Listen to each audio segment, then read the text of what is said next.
The chances of being struck by lightning twice in the same spot are less than epsilon if epsilon equals a microscopically small quantity, was the first thing Epsilon said to me. It's completely unbelievable. He didn't know how truly unbelievable it was, because nothing had ever singled me out.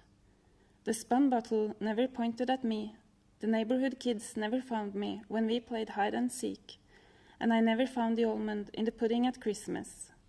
One or the other of my parents always found it, which was almost a bit suspicious. It was a cloudless day.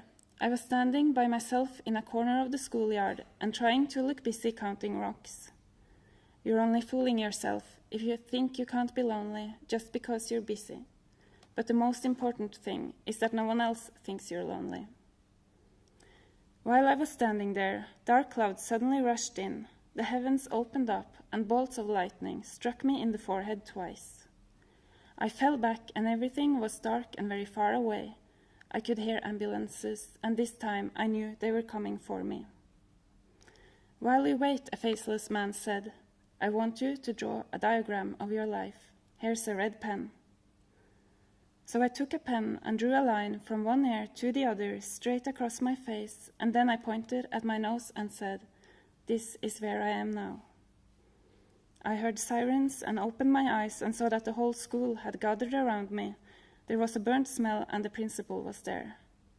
I think she's hurt her nose. She's pointing at her nose, he said.